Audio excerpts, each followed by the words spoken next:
going to be a bit of an introduction because this is an important man. Nope. So good evening, everyone. My name is Anna Abraham, and I serve as the director of the Torrance Center for Creativity and Talent Development at the University of Georgia. I thank you very much for joining us here today in this really gorgeous venue, the UGA Special Collections Libraries, for the 2021 Annual Torrance Lecture. After what has been a gloomy and difficult and often harrowing year and a year and a half that we've all had to endure, it is wonderful to be able to host this event in person. It gives me hope that optimistic times lie ahead of us. And I honestly can't think of anyone more fitting to mark this auspicious turn towards a more positive horizon than Professor Paul Sylvia. And this is not only because Paul pretty much exudes a cheery, encouraging, graceful, and uplifting vibe all the time. It's actually much more than that. Paul is not only brilliant at what he does, he's also a master of the art of nurturing brilliance in others. His fairy dust has certainly rubbed off on his students and his collaborators, many of whom are now highly influential contemporary scholars themselves. Paul's academic productivity is simply staggering, with over 400 publications to his name, including 10 books.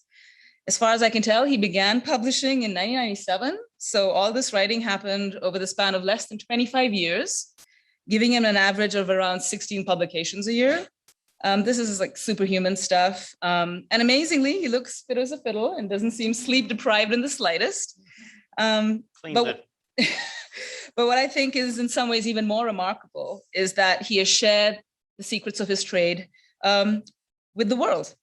It's not enough for Paul to be prolific. He wants everyone to be prolific, or at least, at the very least, reach their own pinnacle of productivity.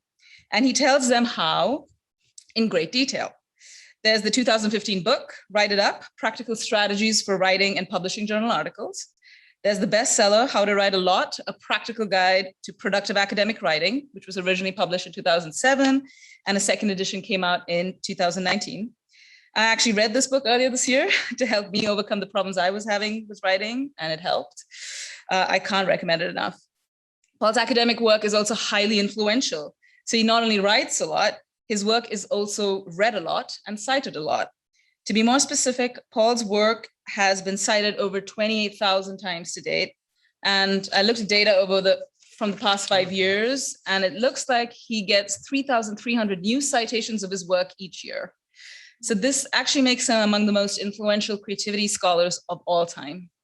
His work has certainly had a deep impact and singular impact on the field, and has helped shape its course over the past 2 decades. I should actually say fields, because Paul works in several areas, including aesthetics, creativity, and the arts, creative neurocognition, interest as an emotion, self-regulation and effort, and research methods, particularly in relation to assessments of divergent thinking. His current interest specifically extends to the roles of cognitive abilities, intelligence, and strategic processes in creativity, humor, how some people come up with funny ideas and why it's easier for some to do so, imaginative acts like mental imagery and mind wandering, the psychology of everyday life, such as research in natural environments, the production of figurative language like metaphors, intrinsic motivation and curiosity, the psychology of music, especially inner music and musical imagery, the nature of museum experiences, how art expertise shapes aesthetic experiences, people's complicated emotional responses to art, such as the experience of awe and goosebumps. To me, his lab sounds like a pretty magical place. And speaking of goosebumps, I remember experiencing them in reading Paul's seminal 2008 paper, Interest, the Curious Emotion, published in the Current Directions in Psychological Science. He coined the term knowledge emotions, this I remember well, to characterize states like interest, confusion, surprise, and awe. Something about that just clicked for me. The paper as a whole is a gift, and I haven't forgotten it. And I cannot tell you how rare it is to have an aesthetic experience when reading an academic text. Obviously, Paul also has this down to a T. His work on interest and aesthetic emotions has been summarized in a 2006 book, Exploring the Psychology of Interest. It received a 2006 Berlin Award and Early Career Award, which was given by the American Psychological Association's Division 10, which is the Society for the Psychology of Aesthetics, Creativity, and the Arts. 10 years later, he served as the president of the society, and this year received the Farnsworth Award, which honors outstanding service to the society. He began he began his PhD, he began his academic endeavors as, actually, no, I don't know what you did before your PhD, but your PhD was in psychology from the University of Kansas in 2001. And he's worked ever since at the Department of Psychology in the University of North Carolina at Greensboro for the past 20 years. He was promoted to full professor in 2016 and is currently the Lucy Spinks Caker Excellent Professor. The last thing I want to bring to everyone's attention is Paul's incredible capacity for mentorship, not just to people who work closely with him, but to the discipline of psychology. He has a whole page on his personal website detailing his approach to advising graduate students, even outlining the kinds of situations in which he struggles to mentor well. It is an amazingly thoughtful resource. He co-wrote the 2010 book, Public Speaking for Psychologists, a lighthearted guide to research presentations, job talks, and other opportunities to embarrass yourself. Like this right here, yeah. Then came the 2017 book, What Psychology Majors Could and Should Be Doing, a guide to research experience, professional skills, and your options after college. In 2018, he published the book, Disability and Accessibility in the Virtual Classroom, quite presciently, I would say, Practical Tips for Designing Human-Friendly Online Courses. For me, it's hard to find anyone in the academic world who aims to be so profoundly useful to so many. Paul is uniquely open, graceful, and generous in how he looks out for his fields of study and expertise, not just in terms of the knowledge space, but also the people that form the collective that inhabit that space. Paul has our back, and how fortunate we are that he does. I'm so pleased to have been able to steal him away from Greensboro, North Carolina, to join our Athens collective here in Georgia for the next 24 hours. I know he's not very keen on travel, so we're happy to have you here. And on behalf of the Torrance Center at UGA, it is with absolute pleasure that I invite Professor Paul Sylvia to deliver the 2021 annual Torrance Lecture on the topic, Ordinary Creativity in Everyday Life, what our quirky hobbies, projects, and passions reveal about human creativity.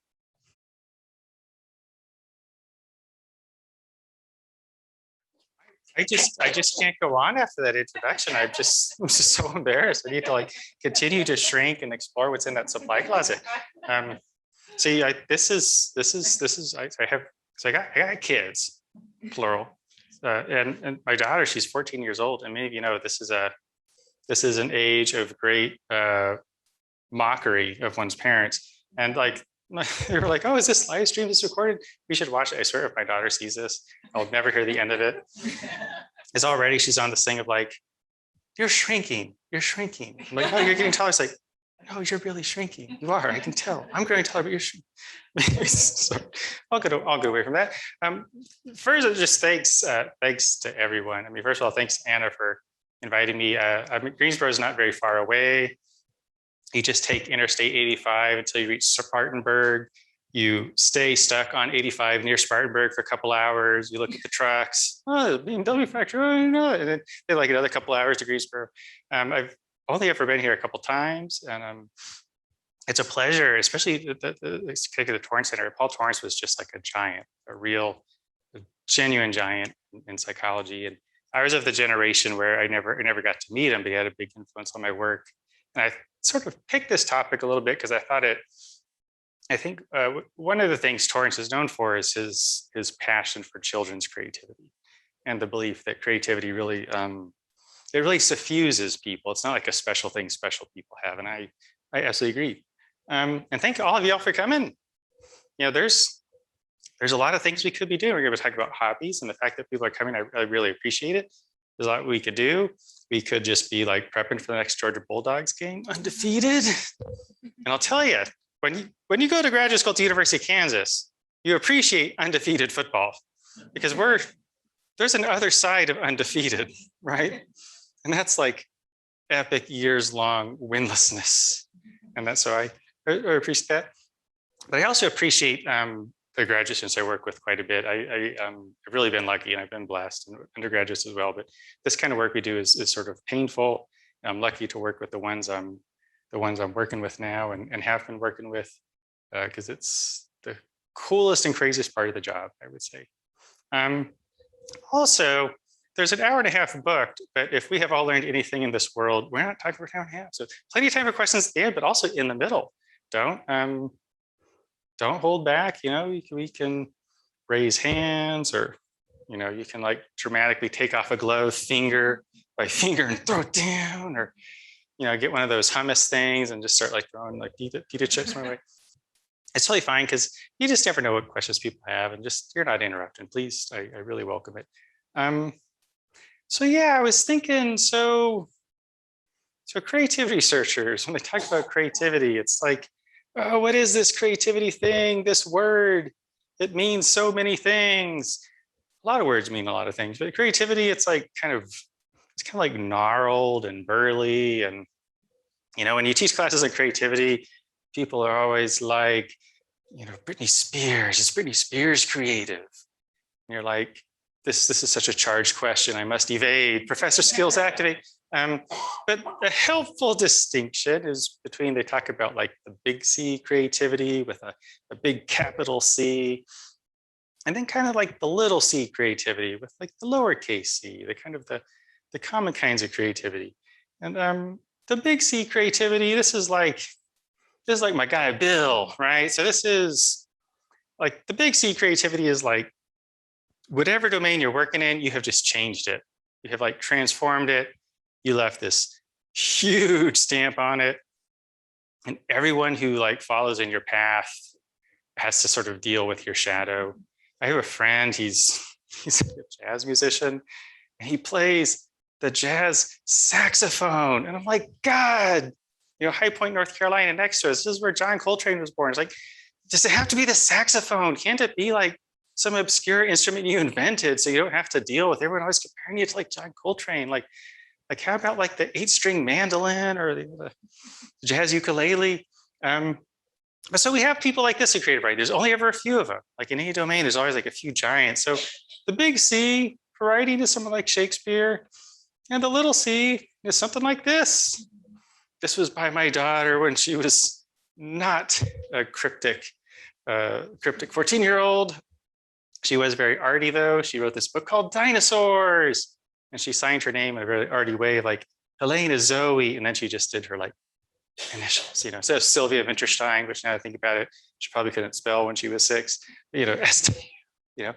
And so for every like Shakespeare sonnets, how many like hundreds or thousands or like millions or possibly billions of things are being written just for like personal satisfaction, right? And I think this is like an idea that, especially you say creativity childhood, like when William Shakespeare's awesome, but this is like the tip of like a massive, just ineluctable iceberg, right? And I think like in some ways it's not shocking that there's someone somewhere who's like an unbelievable writer. Like that's not like shocking about human nature. I think what's amazing is that so many people, when they could be doing anything, they want to express themselves in words. There's probably a genetic component because my daughter, like me, she's primarily works in the nonfiction genre. She's a work in natural history. She hasn't followed her dad into the social sciences, but you know, I learned that dinosaurs are mostly vegetarian and they like the color lavender, which is not purple. This book, it's in the appendix. So we got, you know, another example, Prince, let's go crazy. Yeah. So gone but not forgotten, Purple Rain. So yeah, so people I know who are into like the history of rock and jazz and fusion and funk, like Prince is someone whose reputation really has risen after his death. He's really seen as like actually an important figure historically, really major figure in the history of sort of pop music, its intersection with, I think, particularly like funk. And he's just like left a huge stamp, known for a lot of things. He had like the coolest, most flamboyant guitar. So there's always going to be like the giants of songwriting and music. And then there's giant in his own way, my son, Big Jonas. He likes to play the guitar. He does not take after Prince in any respect, except that when he went to buy him a guitar, he's like, you know, like there's all these tan and brown guitars. He's like, boring. Ooh, blue, like flamboyant, theatrical. Boring. I'll take the blue, you know. So again, like people in art education, music education, like about a third of college students play instruments. It's fun. None of us are really any good at it. It's not the point. We're not trying to play an orchestra. But like, it says a lot, again, that like so many people just find it's just so it's just so satisfying, especially when you get to really younger areas of kids, like singing and tapping and making sound through human movement. It's just so satisfying. So that's like the little C. And of course, here's Pablo Picasso. He was kind of like, it's kind of like apparel challenge. Like he didn't really work in textiles, you might say. I showed this to my daughter and she was like, maybe he just doesn't like doing laundry and he's always getting paint on his clothes. I was like, that is a generous interpretation. So, you know, Big C clearly changed the course of art history. Then we have strangely similar picture. My kids at a much younger age. That cheap paint we got at the dollar store, probably fine. Nothing. We're not going to test that for cadmium, although that could explain a lot. You know, and then again, like what little kid doesn't like to color? But not just little kids, teenagers and grown-ups and extra grown-ups. It's just so satisfying, right? So little kids, you go to a preschool, there's like always going to be some like bucket of crayons. And I think in the COVID era, we look on that bucket of crayons like a little bit like, you know, can we like irradiate the bucket? And you know, they just love this stuff. It's just so fun. Grown-ups love it too. You know, I don't know what this is called, but there's like this cool cultural trend we all can get on board with, where it seems to mostly involve women, where it's like, let's all drink wine and paint. What's the worst that could happen? You'll always find out when someone says that, but that's awesome. It's great. It's not about painting something great. It's just about kind of expressing yourself, I think. And to me, I mean, the Big C creativity stuff is awesome and lots of people study it and I'm happy for it. But the little C creativity is what gets me. And it doesn't get me for any like deep, profound, like theoretical reason. It's just that I have kids and you just learn so much when you have kids. And I think when you teach, you learn a lot. And I think I just also have so many hobbies myself that I'm just like, hobbies are great. But I think it says a lot about creative motivation. Like, you know, like the little kids, they're not like, I like coloring because grandma says I can get a job as a professional colorer one day if I really stick with it, you know? And I think, so this is kind of what we're gonna talk about, is like kind of like this everyday, something's called little C creativity, everyday creativity, personal creativity, ordinary creativity. It's just how we express ourselves creatively, largely just for fun. And I think this says a lot. It's not instrumental, it's not extrinsic.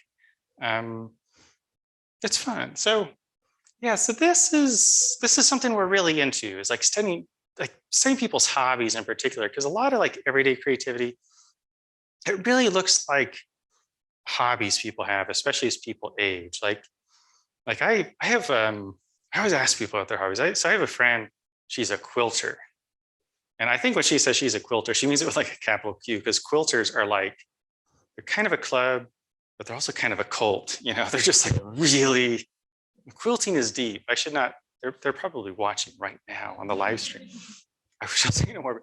It's like, it's so neat. So the thing with these, the challenge with studying these kinds of hobbies is that they happen in the real world, which for most people is a perfectly normal place. But when you work at a university, you're like, oh God, like, no, like I can't go there. So things that are easy to study, you can study in the lab, or you could study in like a classroom if you're like an education researcher. Like things like intelligence and attention, that's good to study in your lab because it's quiet and there's not a lot going on. It's kind of boring. But studying like what people are actually doing in their ordinary lives, you have to go a little farther and do some different kinds of methods to study people's hobbies, because you're not really going to study like knitting in the lab. Like we're really interested in the psychology of knitting and how people find knitting gratifying. Could you come to like our asbestos-ridden, lead paint-filled lab and just like knit for a while, and we could like, interesting stitch there, you know, like there's not like a lot that's going to happen with that. So one way to study it, that's actually a really good way, but we just don't do, is with interviews. And I think it's simply because we lack patience. Interviews are like wonderful ways to study people. But if anyone's ever sat down for like a structured interview or semi-structured interview, it can take a long time, hours. And if you want to study a lot of people, it's impractical. It's like really rich and impractical. And another way, which we'll make fun of a little bit, is the opposite, where it's like easy and maybe a little too practical. And this is where you just kind of ask people with surveys. You just ask people surveys. And usually it's things like, we'll see an example. So you give people a list of creative activities and you just ask how often they've done it. Like how many times they've done it in the last year. So here's an example. It's not terrible, but it's called the Creative Behavior Inventory. It has like long instructions. This was invented in the 1970s before psychologists discovered that people don't like to read. And if you like present this, they're like, I'm not reading that. I'm just like we're kind of serious. So, but what it does is it gives people a list of things like painted a picture, designed and made your own greeting cards, made a craft out of metal, put on a puppet show. It has like lots of kind of common creative activities. And ask people how often they have done it in your adolescent and adult life. This right away is a clue to some of us that this might be a hard scale to answer. Some of us in this room, a little bit closer to adolescence. Some of us kind of getting hard to remember what we were up to with puppet shows at age 13. Not sure what I was doing there. So it asks people how often they've done it. It's a well-intentioned approach. And it's like, I never did this. And some of us are like, to even suggest I would put on a puppet show, I can just tell you right now, ask grandma, I never did this. Or I like did this once or twice, 3 to 5 times, more than 5 times. So the challenges with something like this is it's like,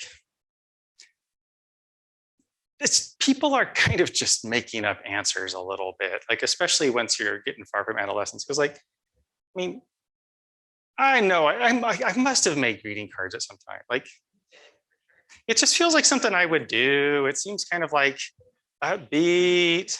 It's a good chance to use those scrapbooking scissors, the ones with like scalloped edges that are just very satisfying. Like, but I have no memory of doing it. But it feels like the kind of thing is like, I'm bored, let's go to Joann's Fabrics and get some more scallop scissors, like put on a puppet show, like, I don't know, it's tough, it's hard. So it's hard for people to remember. It's also really hard to tell, like, if you're like, I have put on a puppet show 3 times. I remember, because they cut me off after 3. It was just getting a little transgressive there at the pre-K. And they're like, it's like 3 times. So not twice, definitely not 5. So this is like the opposite, because it's like, okay, you can give this to 1 million people for almost no money, a survey like this, but what you're getting is not so great, so like fundamentally, when you're a psychologist, you kind of just come to see that like one of people's most peculiar and charming features is they're just like not paying very much attention to like anything about what they're doing or what other people are doing or about themselves. And this is why we buy Fitbits, because it's like when you ask people, hey, how many steps do you take a day? They're like 45,000. And then like they take it, they're like, it's like 38. Let's see that. 5 steps to the refrigerator, that checks out. Actually, it's like, so like people don't know, they're just not paying attention. They don't remember. And the things we remember are things that are strange and unusual and salient. So people remember how many kids they have, one hopes, right? Or they remember how many times they've been incarcerated, or all these kinds of things people remember, or they don't have to remember. They just say 0, but like, it's hard to like, how many times do you struggle to find parking? It's like, well, people just consult like a theory, like, man, I hate parking, and I hate parking services, and I hate the parking services, parking parks. It must be all the time. Like they just kind of consult some sort of theory. No one really remembers. Also, there's some things that are really hard to pay attention to unless someone directs your attention to. We'll talk about examples in a minute. I'll save it for that actually. So there's got to be some other ways to study like people in their everyday lives, to study super ordinary things.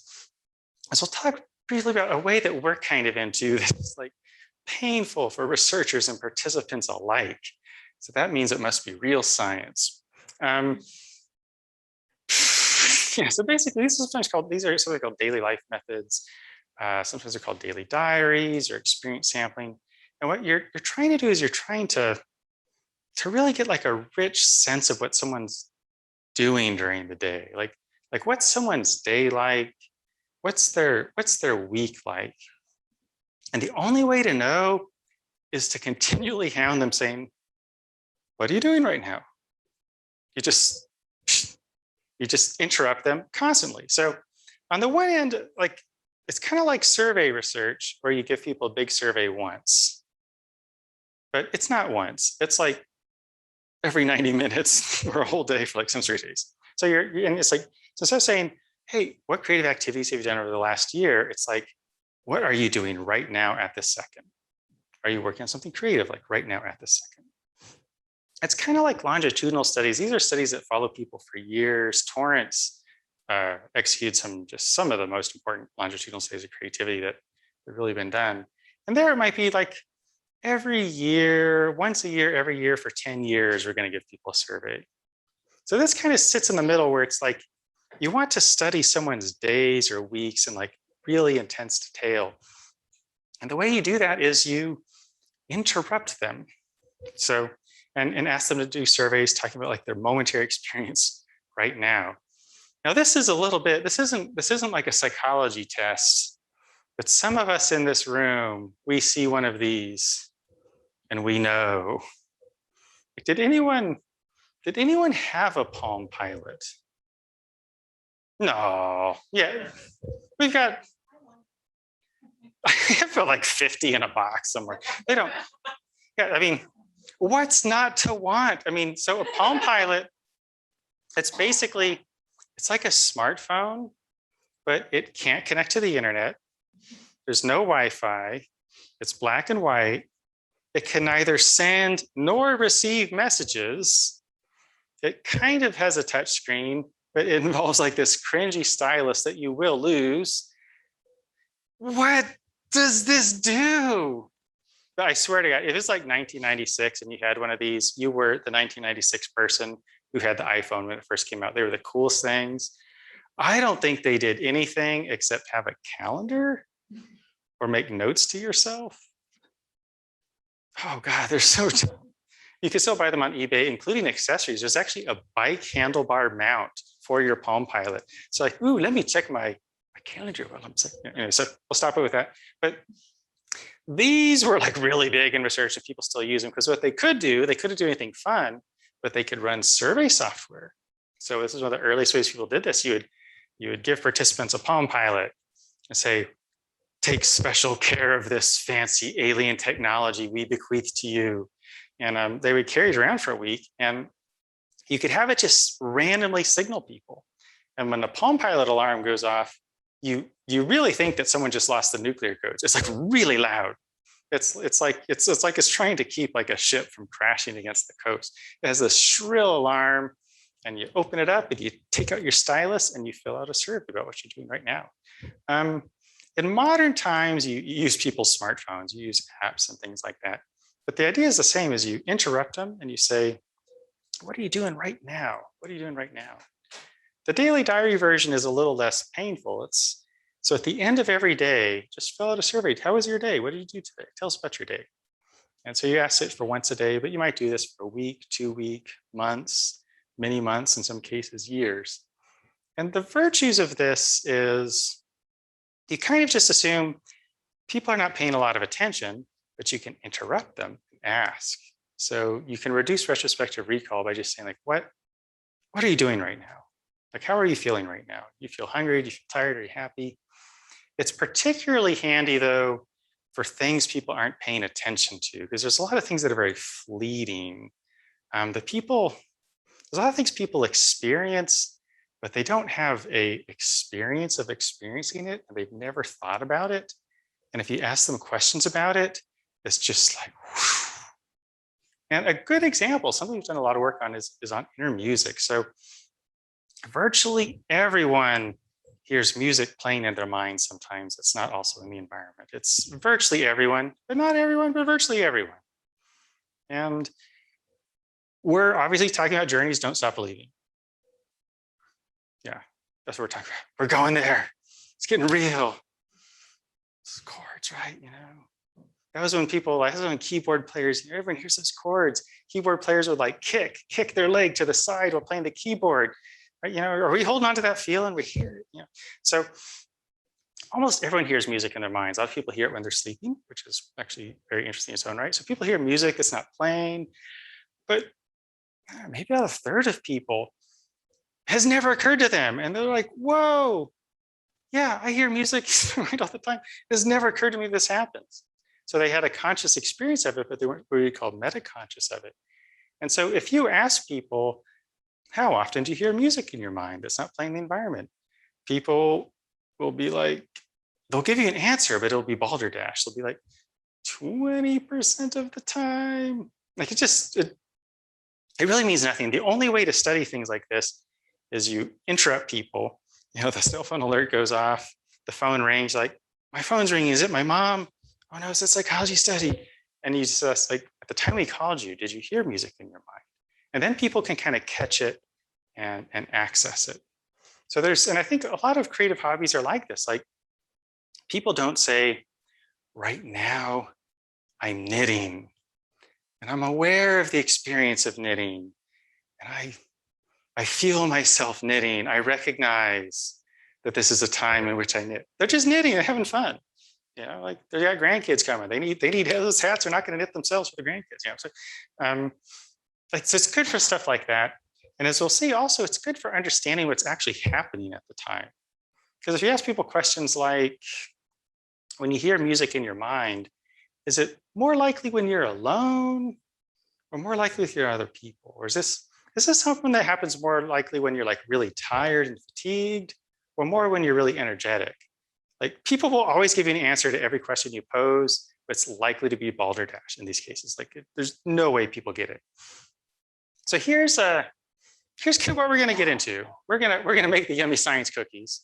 And we're going to talk a bit about like, who's spending their time doing these kinds of creative tasks and hobbies? Like what's this look like? Like, if you kind of really focus in on people's weeks and days, like what are they up to? What does it look like?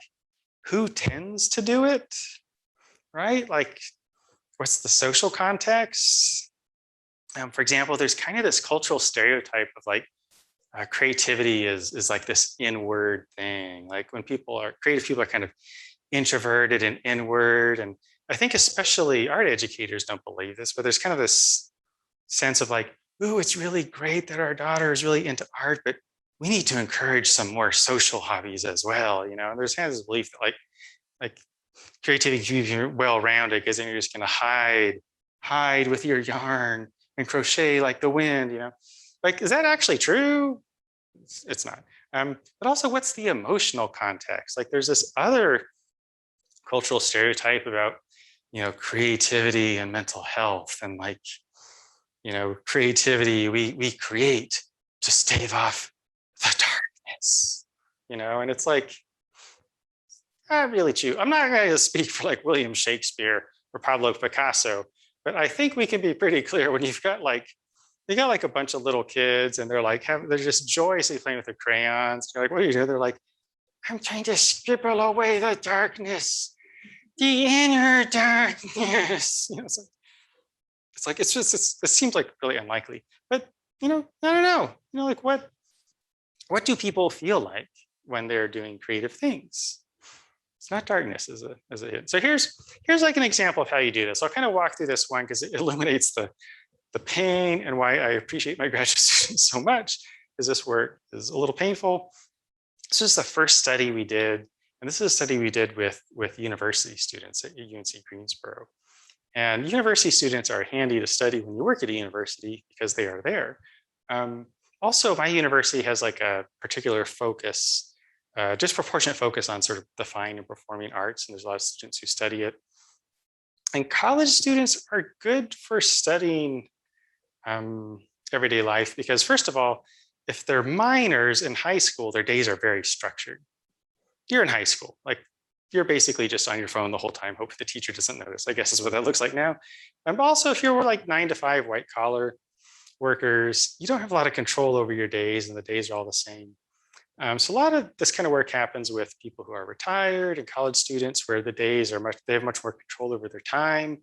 College students' lives are just so eccentric and freewheeling and fascinating. So we did this. This was back in this was around 2012, 2013.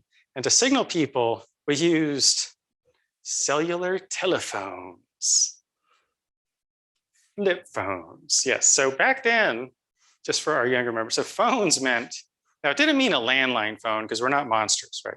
So it meant like it sounds dumb. It wasn't that long ago, but like that was a time when like if you called someone on their phone, like if your phone rang, people would actually like answer it. Like people, the phone is ringing.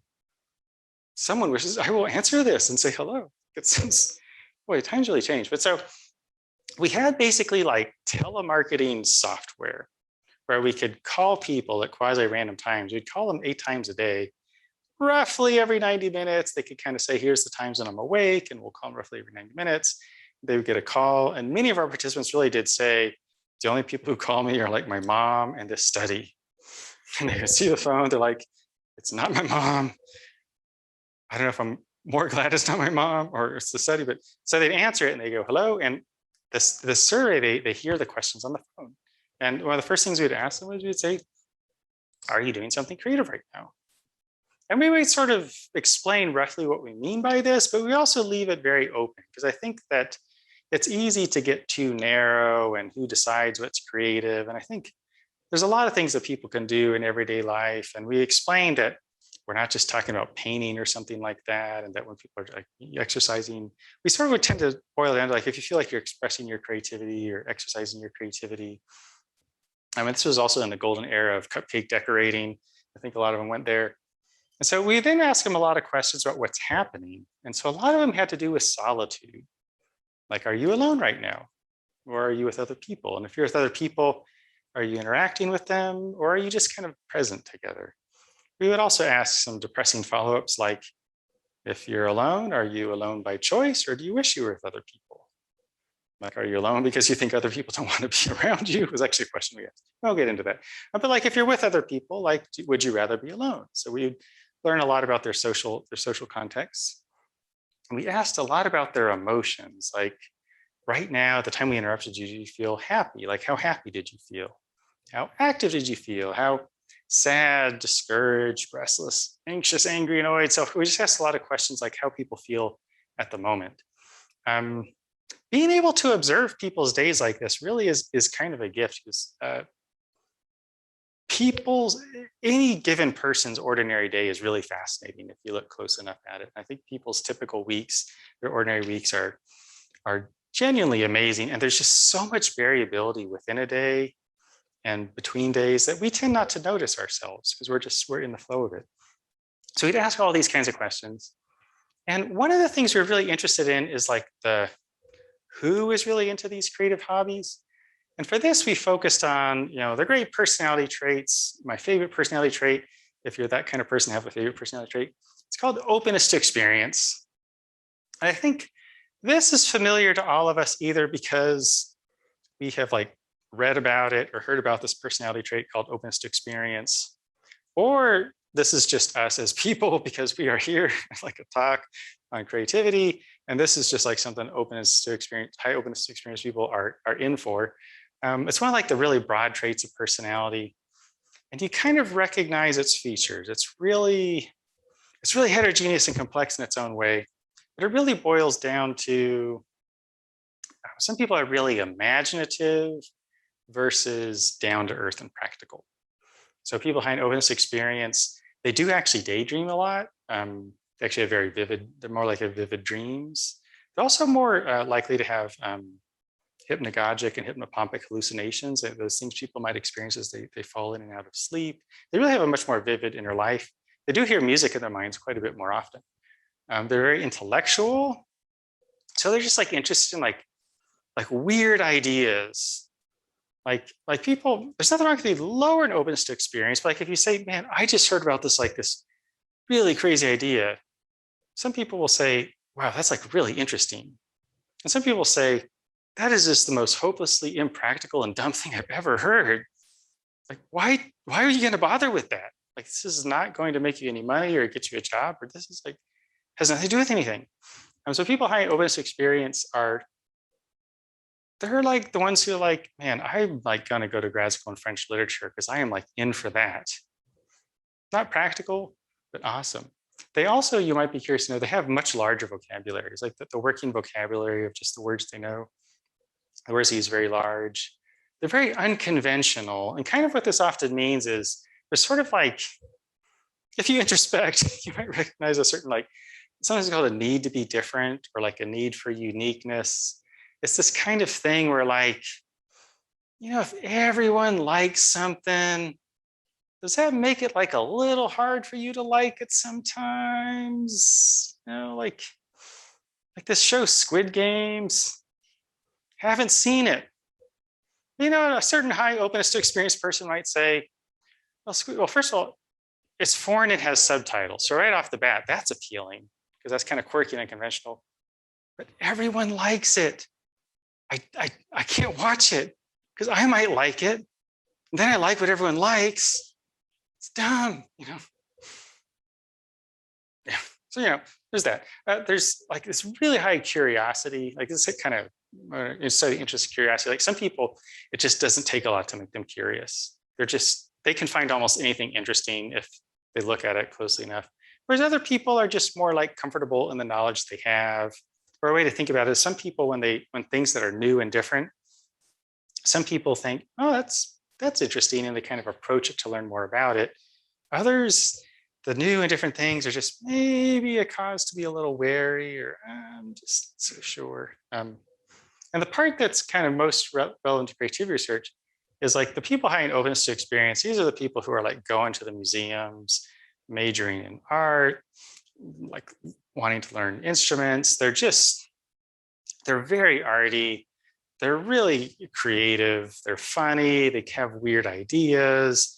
They're the kinds of people that Torrance was studying when studying sort of creatively gifted people. They're just really into this kind of stuff. Like they're just attracted to a chance to be different. It's a fun trait. And I think, I like it. So what we found in this study, in kind of brief, is our people were creative either a lot of the time or not a lot, depending on your impression of the word, like 22.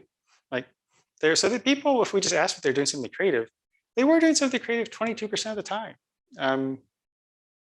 It's actually pretty interesting, because they were just doing this for fun. And what was particularly interesting is if you take like the people who are like really low in openness to experience, like these practical, down-to-earth people, they're only doing something creative about 12% of the time.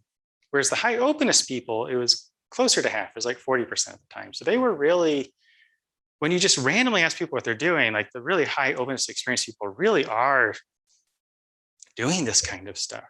Like they're the kind of people who I honestly can't go near, maybe you share this with me, like the Food Network, like baking shows, especially around like Thanksgiving and the holidays, where like there's all these cupcake decorators, because it's like, I could do that. I will try to do that. See that right now. So there's just some people they just see opportunities to try something creative all the time. And that's what they're there for.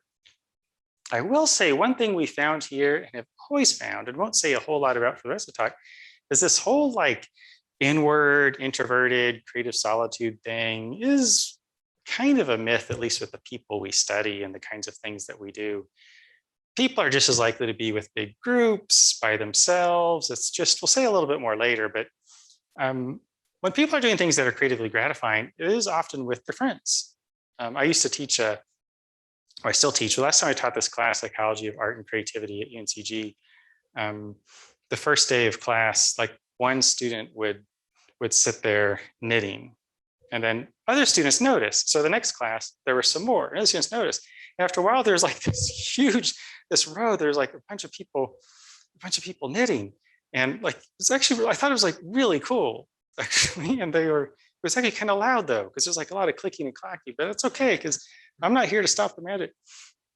And I was like, it's social. And I once asked, was like, wow, what is it you're crocheting? And one of them was like, it's not crochet, it's knitting, and stuck this needle at me. And I was like, step in it. Didn't mean to offend your sensibilities. it's like West Side Story there with the knitters and crocheters. But again, it's like things that seem solitary really aren't. Like I think a lot of people's creative hobbies, even things that seem alone, they're really not. We'll revisit this, but I think creativity is often these people's hobbies are really, if anything, a chance to build connections with people. And with the happiness part, the emotions part. So one thing we definitely didn't find here and never find is when people are doing something creative, they're much more likely to report that they're also feeling happy and active in this study. So in psychology, we would see these as kind of like cranked up or more activated positive emotions. We didn't find here, and we've never found that when people are doing something creative, they're like gloomy or like depressed, or there's like, this is something that we never find. And while it's possible that like creative professionals are trying to knit away the darkness, like if there's professional knitters, probably, we don't really ever find that. It's something we wanted to look into more, because I think this is like, we're going to start to see, I think, an important lesson about what creative stuff does. So like, I think it's easy to disparage or just not give too much thought to like people's hobbies and what they're up to, and the kids are coloring and that's kind of cute. But I think this does like real psychological work for people. Like I think chances to be creative and express yourself creatively is something that's really meaningful for people. And we want to kind of look into some more, because again, if you study, I think particularly art educators, music educators, people who work with kids, it's just, they just seem to get so much joy from it. And if you say, why, like my daughter's in a ceramics class. It's a ceramics class that's just for teenagers. I'm like, good, keep them all in one place, keep an eye on them. So this ceramics class for teenagers. And the teacher's really great and battle hard in teaching ceramics to teenagers for so long. And I bet if I asked him, like, why do they take it? He would say, because it's fun. The teens, they take the ceramics because they enjoy it. It's fun. And a psychologist is always like, I don't know, that sounds a little bit too like reality. I think it's true. And I think it's not superficial, it's probably deep. You're much more likely, I always ask my daughter, like, oh, what'd you make? Did you have fun? And she's like, I had fun. She's like, I made this cat bowl. And it's like, you never hear like, I made this vase and I made it because it is fragile and empty, just like me. And you would expect a teenager to do that. It's a very dramatic age, but they don't. They're like, oh, it was fun. Yeah, my friends were there. We all made cat bowls. Our cat has so many bowls, it's ridiculous. So we want to get into this a little bit more. This is a study that's done, colleague, Tamlin Connor in New Zealand. For any Kiwis are watching there, my shout outs to my Kiwi pals. I spent some time in New Zealand. It was really fun. And this was a big study, like 650 people. And this was like a different approach. I bring it up because this is where, instead of interrupting people constantly throughout the day, you just ask them once at the end of the day. And this is a much more merciful approach, because I'll tell you, when someone is interrupting you like 10, 12 times a day, asking you what you're doing, like right now, after about 4 or 5 days, you're just like, we had a lot of Palm Pilots accidentally end up in the toilet and stuff like that. Or people would say, oh, I accidentally left it at home. It's like, on the weekend days, how convenient. But so this, you can do this for weeks and weeks and months and months. This was only for 2 weeks.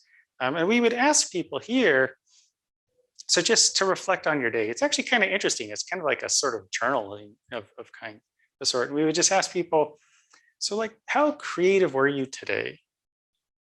0, not at all creative, 4, getting up there. How creative were you today? And also, how did you feel today? And we wanted to look at emotions in a much deeper way, in a much more comprehensive way, in a way that psychology often talks about emotions. There's like this positive, negative side. There's this positive, negative aspects, but there's also this kind of arousal, activation aspect. So you can have positive emotions that are really cranked up and activated. For example, these are positive affective states that are cranked up and activated. So you can feel positive, but that could be you're energetic, you're enthusiastic. right? So sometimes people feel exuberant, and that's what it means to feel positive. They're really cranked up. Just the kind of medium activated, they're happy, they're cheerful, things are going good. And of course, there's these relaxed states, there's these calmer states, there's these low activation states, right? Like calm, content, relaxed. Likewise, for the negative states, well, I think we recognize the high activation negative states, like angry and hostile, and people are having like a really bad day. And then you have the mediums and you have the lows. And we were really interested in, like, when people are doing something, having a creative day, what were their moods like on that day, using a much sort of bigger picture.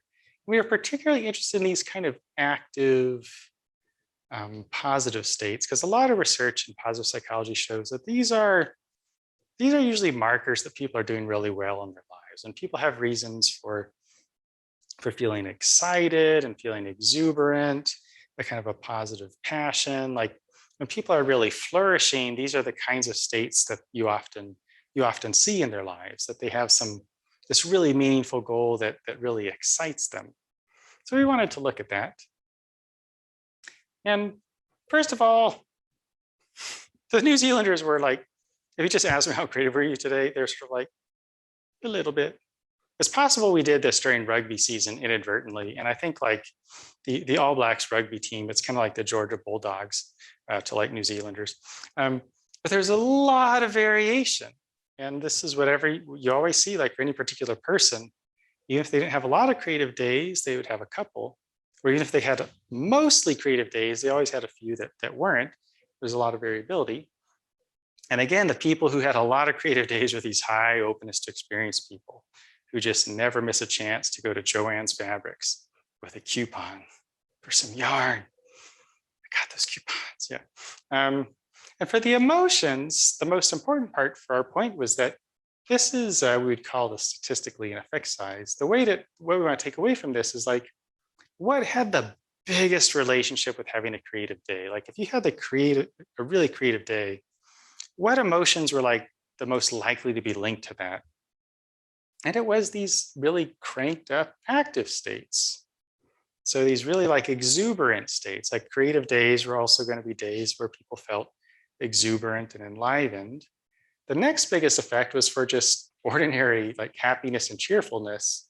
And then kind of the calm and relaxation. So like all of the positive emotions, but especially these activated, enlivened ones were the ones that typified creative days. And the effects were very small for the negative ones.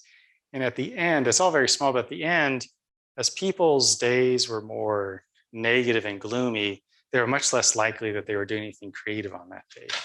So again, I think we start to see this message that, you know, we're not trying to sidewalk chalk away the darkness, that this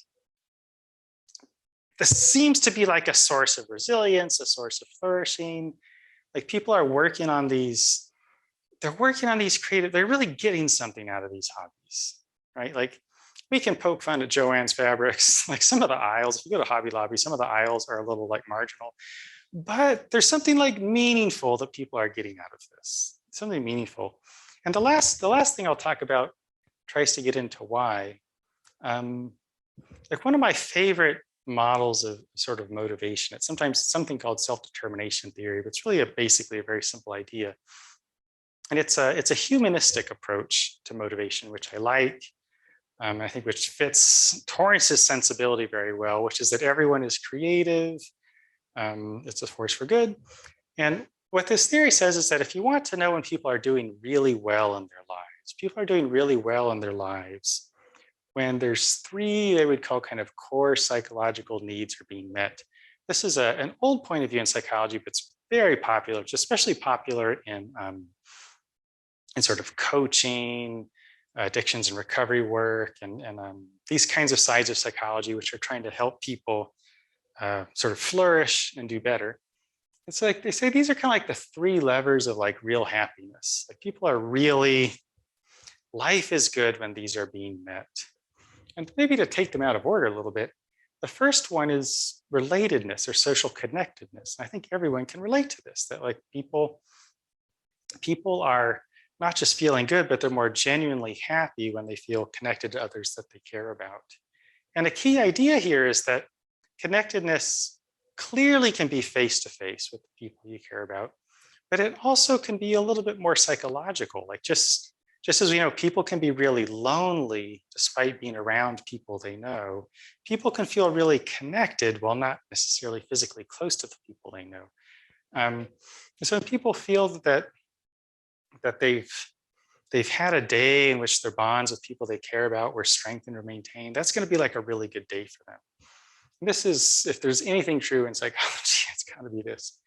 Another sort of lever, kind of happiness lever, is competence. And this is just simply the idea that it's innately rewarding to do something well. Like just to, no matter how stupid, because it's not about what you're doing, like feel to do something well, it's just very satisfying. When you work with kids, you see it all the time.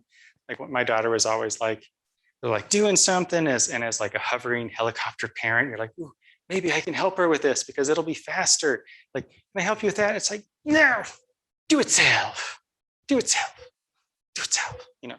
And it's like, oh, but I could do it better, faster. And this kid's like, it is not about doing better, faster. It's being able to do it, to do anything well, and then to do it better than you used to be able to do is like intrinsically rewarding. Like just to feel skilled at something. It's really like an engine of all learning, really. And the third, autonomy, simply means that people feel that they're making choices that express themselves as opposed to feeling control. It feels that they're like what they're doing is something they want to do, and they're doing it the way they want to do, and it kind of reflects their preferences and their values, as opposed to doing it because they're forced to, or doing it because they feel like they have to or they should, or if they don't do it this way, they'll feel like rejected or ashamed. Like it's like that your decisions kind of reflect your true self, they would say. And I think looking at this, when you think of creative hobbies, I think this is where you start to see that, you know, like scrapbooking and knitting and making your own wedding invitations with woodblock stamps and making your own silver rings and wire wrapping and all this stuff is psychologically deep, because people's creative hobbies usually hit these levers, like the relatedness ones we've mentioned. Like people are usually doing this together, right? So people are usually actually doing these things in group. You know, you got a jazz group playing, or like the sewing circles, or I'm telling you, those quilters, man, they run in packs with really sharp, those like rolling. Yeah, those are awesome. Yeah, so but even when they're not, there's a strong sense of connectedness if you look closely. So one thing I think that is really precious about sort of everyday creative hobbies is so much is what people are making, they're making as a gift. They're making as a gift. So I think like I'm probably already, like my kids are teens, but we're going to start like knitting like clothes for the grandkids pretty soon already, because like I just can't wait. The grandkids, you know. Or like when people are making cakes, unless you are a cake gobbler and you're going to eat this whole thing yourself, like it's something that you give. You know, we make things for our friends, we make things to share, and a lot of things that are even solitary is to like present to your community. So a lot of people I know, they like to do comic art or graphic art or pictures, but these days that's just going right up on Instagram, right? Like you're not like, this is a great picture, I will show it to no one. It's like you show it to your people so they like it, and everyone says how much they like it. So everything, I think so much creative work really is about connecting to others. I think autonomy is really self-evident because this is like inherent in creativity. It's like you could do whatever you want. Like here's a big old thing of yarn. Maybe it's even nice yarn, like alpaca yarn, you know, harvested by alpacas with freakish alpaca intelligence to actually like do that. They're keeping all the money. Yeah. Like it's the nature of it. Like you have a blank piece of paper and no one's really telling you like, you must do this. So I think autonomy is really essential, like inherent in all creative work. And I think competence too. Like there's a technical quality to it where people always feel that they're getting better. One thing my daughter and I started dabbling with, which was like a really dangerous pandemic hobby, is like silversmithing with like soldering torches and and raw like silver strips of metal. And silver's got like they say it has a low melting point, but let's just say the stuff around the soldering station has a much lower melting point than silver. Ask me how I know. But like, it's fun. Like the first time you actually make a ring, and even though it's like so like grievous and malformed that we go to show it to mom, and mama's like, that's a nice ring. Do you want to have it? No. You know, still we did it. It's our first ring. It's awesome. So I think these, the competence is inherent in it too. And this is something that we did sort of a simple study on, is where we asked people like, what are you doing right now? We asked them to describe it to us actually and tell us quite a bit about it. Is this something that's creative or not? We measured their emotions, as we always do. And we would ask them questions about how they're feeling that hits these levers. Are you doing something that you want to do? Are you doing something your own way? Do you feel good at what you're doing? Do you feel skilled at what it is that you're doing to try to hit competence? And with relatedness, it would be questions like, right now I feel connected to other people, or what I'm doing brings me close to other people I care about, things like that. And there's probably not a whole much of a story to tell about the results, except there ain't no way we're even gonna talk about the statistical side of this, because I don't know if I fully understand it myself. I think I do, but ultimately what it comes down to is, so when people are spending time doing something creative, they're much more likely to say, like, right now when I'm doing something creative compared to when I'm doing something ordinary, I feel more connected to other people. I feel that I'm doing what I want to do and I'm doing it my own way. Autonomy. I feel skilled at what I'm doing. I feel good at what I'm doing. And that when people feel good at what they're doing and connected to other people, and that they're doing things their own way, they feel a lot happier. They feel happy, they feel exuberant, they feel excited. And you sort of see this kind of obvious but simple pathway that what people are doing might seem kind of silly. If you're not into like woodblock art, it's like actually awesome. But like, it might just seem like something you picked up at Joann's Fabrics. But the psychology of what it accomplishes, I think, for people is deep and important. And I think that's probably the biggest takeaway. I think in psychology, certainly, but I think in everyday life, and I think also in American culture, particularly when we think about children, we're always kind of thinking of like the big stuff in the future, like, ooh, it's really great you like drawing. Hey, if you took some lessons, you could get really good. Or, ooh, it's really great you like writing. Here, let me help you fix the grammar because you use this. Or, oh, that's like really fun. Hey, maybe this could be something we could talk about on college applications. Or, oh, I like what you're knitting. Hey, maybe you could sell that on Etsy. And that there's a sort of, I think, accepting these things for what they are often is that these things are for their own sake. These things are gratifying for their own sake. They're sources of well-being and flourishing for their own sake. And that they don't always have to lead to cashing a check or getting into college or even being good at it. Like it's okay to, maybe this is more of a rant than I should do on the last slide, but I think, an example of this might be kind of the notion of grit and grit culture. And while it's great to be diligent, maybe it's also great just to dabble in a bunch of stuff because it seems fun.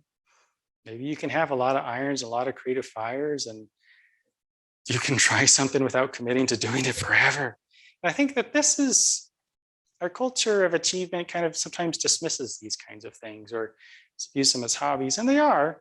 But I think if you look at how people are finding meaning and well-being and flourishing in their lives, it's often through things like this, that the weekend's coming up and people have some free time. And I just think it's amazing that while many of us will like spend it watching at least some college basketball, because this is important too, because you go to Kansas, you forget football, but you like basketball. It's the opposite of Georgia. Y'all seems terrible, just ain't gonna lie. But after that, there's like, this is something deep people can do to kind of make their lives happier. And with that, I welcome any and all questions of any sorts. And I just want to thank you all again for coming. I really appreciate it. Thank you to tell you.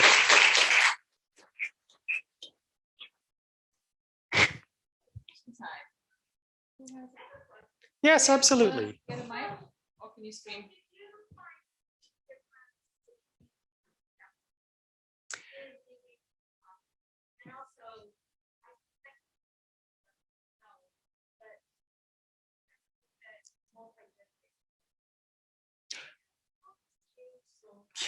yeah, I,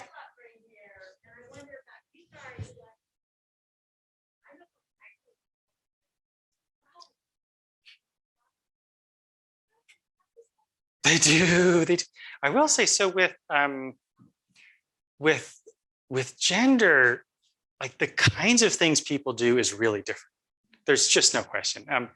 Uh, we kind of always find this, and so looking at sort of at the young adult level of students, so some things don't really ever differ a whole lot.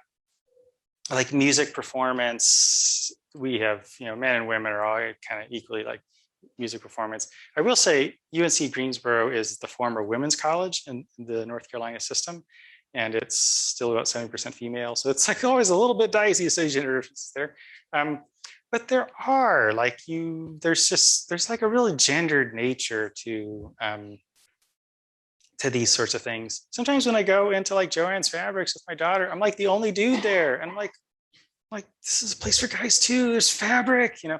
So there is the kinds of things people do for sure. But I think that doesn't change a whole lot. It doesn't change the gratification aspect to it. Like, so I think you find a lot of women's hobbies really are like face to face. You're going to find a lot of like the face to face communal things. Like I think sewing circles are like a wonderful example of like, we're all going to sew or knit or crochet, and we're just going to do it together. We'll sit in a circle so we can just kind of chat the whole time. And we can kind of humble brag about some fancy new stitch we can do. And people are going to be like, teach that to me. You're amazing. With the generational thing, it's interesting because if you look at hobbies in general, the funniest thing about it is like everyone had to hear about it somewhere first. Like someone had to introduce you to it. And so these days, maybe people heard about it on the internet, which happens sometimes, but even still, like interview studies of hobbies show that there's someone they knew. And if it's a hobby people picked up early, it's often from a parent or a grandparent.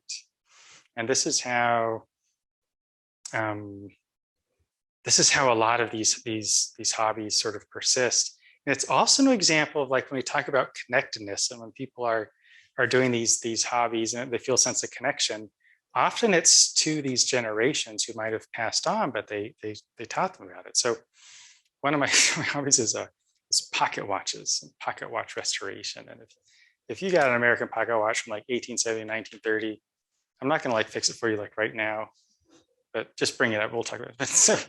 But this is like everyone who's in like, and young men primarily are really into watches and old vintage watches. And virtually all of them were given this watch by their dad, and it's their grandfather's watch, or their grandfather gave them this watch, or they inherited the watch. And that part of it is a sense that this is a connection to a really different generation, but also a particular person. Like this was, you know, this is a watch that they got from their grandfather and carried across the ocean here, and it has cool Portuguese stuff inscribed in the back. So this happens quite a bit. I know my daughter, the grandma on my wife's side, taught her how to use a sewing machine when we were there for a long time, and she got really into sewing. So I think it really would be a cool thing to study. I'll say as a final thing, I would say also teaching at university, you get a keen eye on what the youth are into. And man, they are just so retro, it's unbelievable. Like knitting, crochet, cross stitch is like wild. And I'm like, wow, like students are doing like cross stitch samplers. Like this can't still be a thing, but it is. So anything sort of vintage, old timey, like leatherworking is really big. Woodworking is really big. I think there's really a flourishing of craft interest among the young. I think in some ways the generation that's grown up with computers and smartphones is just like, whatever, you know, this is like, it's overwhelming. And I think like the handcraft movement is really strong with young people, which is cool to see. Yes. Oh, sorry, here and then there. Yes. You expressed that in some of your studies, people's openness to interest changed whether they felt like they were doing something creative. How much do you think that is their interpretation of the activity? It's a really good question. It is. And For some of the newer studies, it's easier to tell because we've taken to asking them what they're doing, asking if they think that thing is creative. And sometimes we say like, why do you think that is? Because what you find is there is a part of it. There really is an interpretive part of it. And we try to keep it really open because it's easy for one person to say, well, that's not creative or that is. One example is we ask people just, one of our studies, like, what are you doing right now? And we got like 19 different categories what people were doing. And it's all the cool student stuff of like, they're working, they're watching TV, they're in class, they're exercising, they're at church, but you would get things like, I'm in the museum. Like a lot of students said they were in the museum. I was like, there must have been some gen ed class that had all the people go to the museum. Like, I don't know why all these people are in the museum. I'm glad they're in the museum, but they're in the museum. And so some people would say I'm in the museum and what I'm doing now is creative. And when they say why is creative, they would say, I'm trying to do mindful looking. I'm trying to discover something in this. I was like, wow. And I actually shared that with our art education person at the museum. And she was like, yes, because that's kind of what they're going for, is art viewing something creative. But most of the people in the museum were like, I'm in the museum. It's great. I like it here, but I'm not doing anything creative in the museum. I'm just kind of experiencing it. And this is what we do increasingly, because like when people say that they're cooking, especially college students, I'm not here to like wantonly stereotype, but like a lot of times when the college students say that they're cooking, this is not like, one's creative sights are set low. And they rarely say that they're doing something creative. But a lot of them are really into baking, especially cake decorating seems to be the big thing. Like when students say they're cooking is creative, it's because they're doing sort of decorating. So yeah, there is, the newer ways we study are better, but you can never tease it out, because I think also part of like the curious and creative mindset is they just see the world as like new and fresh and interesting, and like really ordinary things that they do can seem like it's sort of like a playful way of thinking about the world that makes a lot of things fresh. It's a good question. Yes, sir. Yes, hi. Tell us about statistical analysis. Oh. Do you do any or none, or do non-parametric statistics? Oh boy. The percentages? We- not, I guess you didn't get into factor analysis. But not here, but I do love that. Yeah, so we are mostly, so we're all mostly quantitative. So we do a lot of statistics, mostly of the sort that kind of hurt and make the graduate students go, oh God, what have I signed up for? So I definitely did not get into the statistics stuff here, but we do, some of it was like the simpler sort of the descriptive statistics. Like we've always been very interested in just simply, what percent of the time do people say they're doing something creative? Like it's interesting. Like I think it's interesting that some people, like we'll have people go a whole week and they say, I did not do anything creative this week. And we're like, you probably got good grades on your test that week. I can lie, but it's interesting. There's other people, much of the time they are. And I think often these simple percentages are really telling. In our work on how often people hear music in their heads, this is the thing we're interested in most. It's the typical undergraduate hears music in their head maybe like 20% of the time, but the music students are like 50, 70, 80% of the time. Like the music students say, I always hear music. And you're like, they're not being literal, but they're actually kind of being literal. And I think often the simple descriptive statistics are telling, but the rest of it was kind of correlation, regression, a lot of the good classics. That's a great question. Yes. Tracy's question about the intergenerational effects of arts and crafts, the transmission. Look at some of the axis of investigations, right? The flow and the blue zone research. There's a strong sense that both that purpose, that the expectation of a purpose also has an important effect. I'm just wondering how this idea that purpose can affect. I know it's a different axis, but how does that idea of purpose affect the small c creativity? Yeah, I like it because I think one reason why the big C. They're not like a mafia, the big C creativity types. They're all very nice people, but I think, but what really counts for them is like the end product. Like they are like, if the end result kind of changes the game, that's big C. So like what you made is for them just so big. Whereas for the little C stuff, sometimes you're not making anything. Sometimes you went to one of those, let's drink wine and paint, and you like do not want to show that. Like sometimes you're not even taking that home, you know? And so it's more, and it's the big C people are never really working with children. And I think it's when you're in art and music and theater education, you're not saying, well, that's some good scribble scrabble with the crayons, but let's really try to like bring in some like art historical themes and connections here. Yeah. So I think they are not as interested in the product, and they're more interested in like the process of it, the fact that people do it at all, like why they're doing it. And I think the purpose is important, because I think with people's creative hobbies, particularly when they're really gripping, people are a lot of hobbies like this, like the kinds of hobbies that really grab people, because people have dabbled in so many things over their lives, but the kind of hobbies that become real lifelong passions have this kind of infinite upper edge where you're never going to learn it all or be able to do it all. There's just like something like woodworking, like a really gripping hobby has like a low barrier to entry.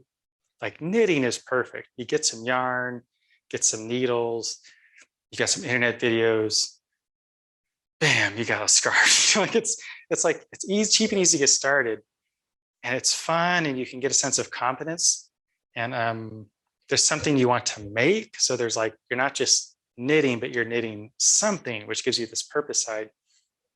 But boy, there's no upper limit. Like the people like really high-end knitters or quilting, it is amazing.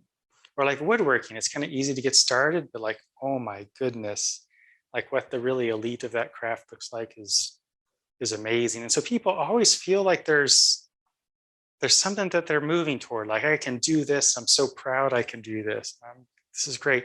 But then there's a next step you can take, and there's like a next step you can take. And eventually people can find themselves incredibly knowledgeable and incredibly good, and still feeling like they have like a lot to learn. And I think this is a big part of the social element, where people start to teach each other and share things with each other. I think the purpose is important, because people are going into the creative work to make something. Like, you can't just do like leather work where you just throw a bunch of scraps of leather around and roll in them. Like, there's always like, I'm trying to make something, either it's a simple lanyard or a purse. And so I think that gives a lot of motivation, because like, you're not done, and then you feel that you're done, and then you have a finished thing which you can show to mama or show to your friends or show to Instagram. So I think the goal part of it is really important. I will add to that, something I'm particularly interested in is this goal of a gift. I think so much of everyday arts and crafts and creativity is like this is the coolest thing about kids and their art, is that they want to give it to their teacher, and they want to give it to their parents. And I think it's another thing that's like so common, we forget like just how like cool this is, and how much this says about like sort of creativity and creative activity. Like, I made this and I'm happy with it, I'm keeping it. I was like, I'll give it to mom. I think I don't know, some food for thought. Yes. Oh, sorry.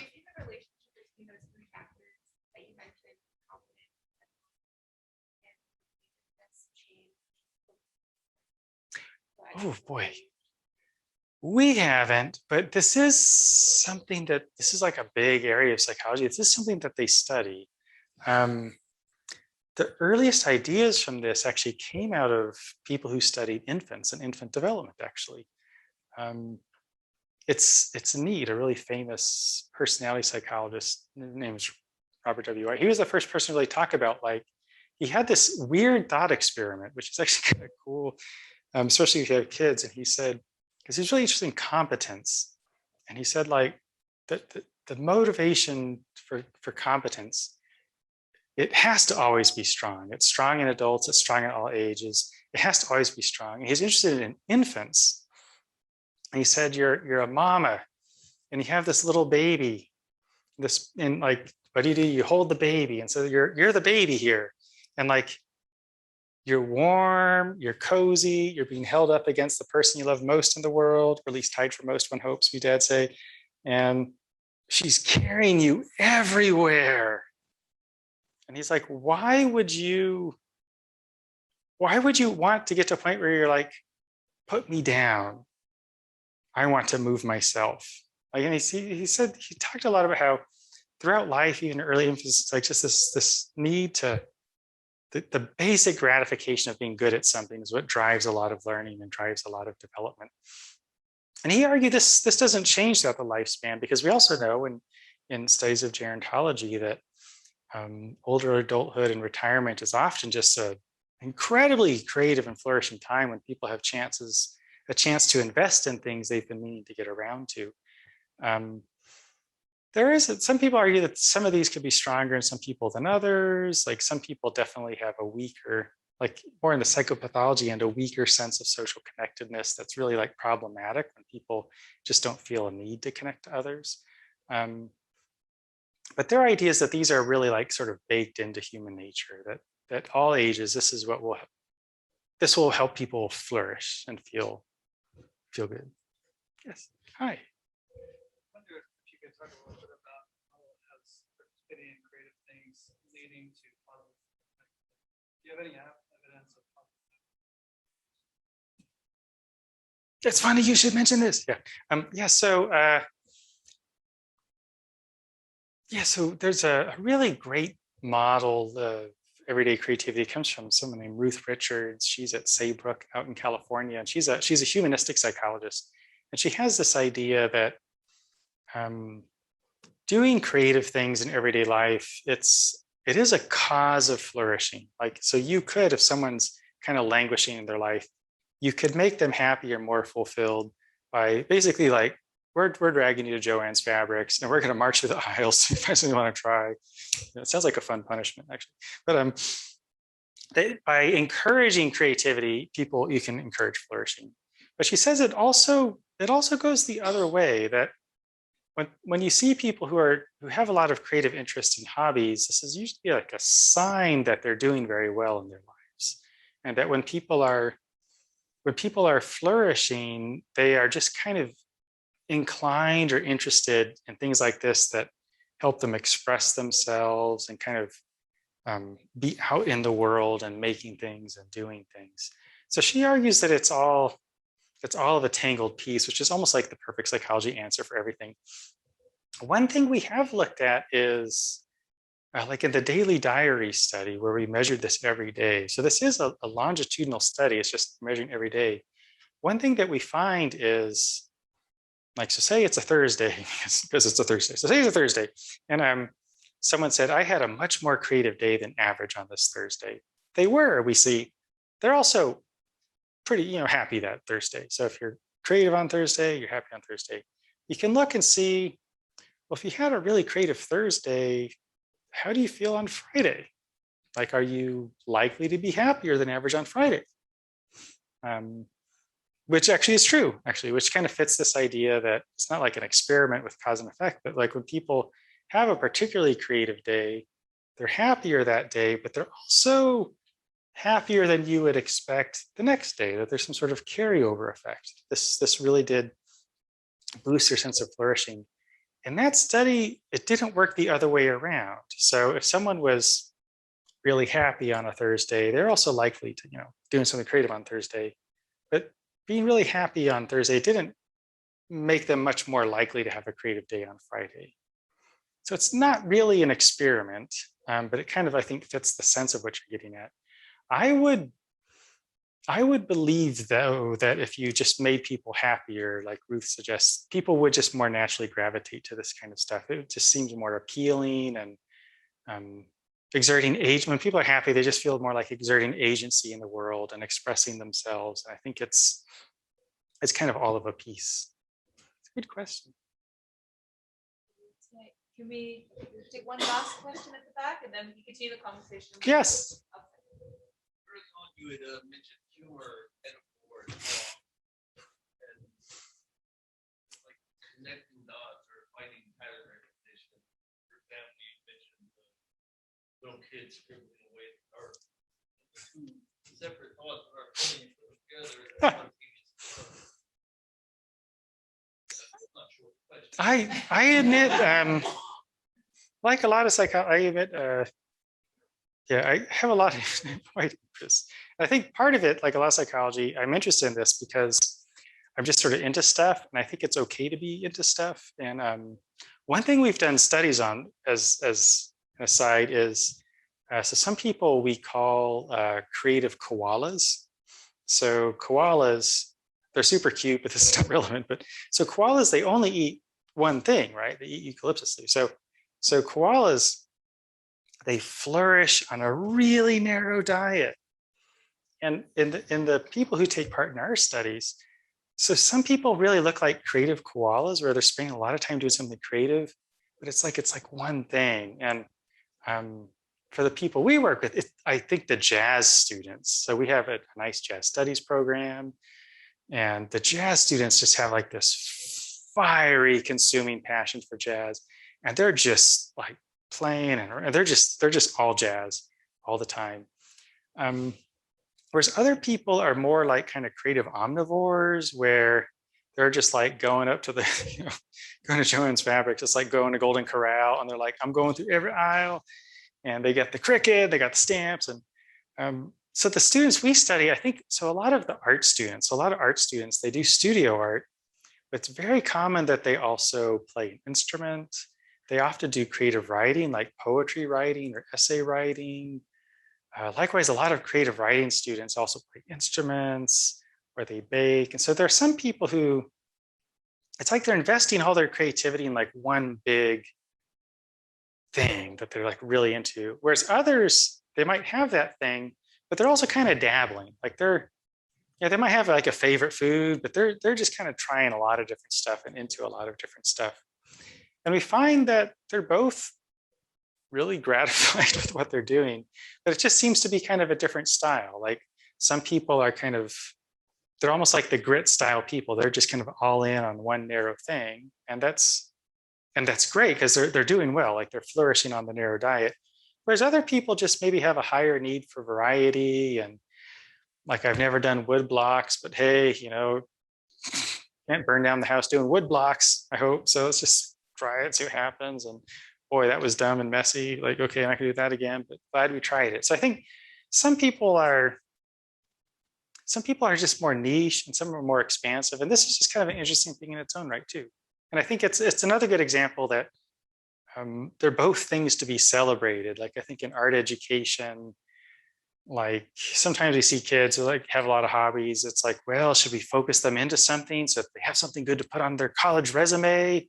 And I think adults kind of meddle too much in this kind of stuff. Like, if someone is just like consumed with one creative passion, that's cool. We don't need to worry about trying to make them more well-rounded. If someone's really well-rounded, that's a nice way of saying they just like dabble in stuff all crazy. That, we can go with that too. Yeah, but I'm so clearly the dabbler. It's bad, and that's kind of where that comes from. Okay, I would love for us to continue the conversation Yeah. outside, but I'd like to thank Paul for a fantastic lecture. Yeah, thank you all for coming.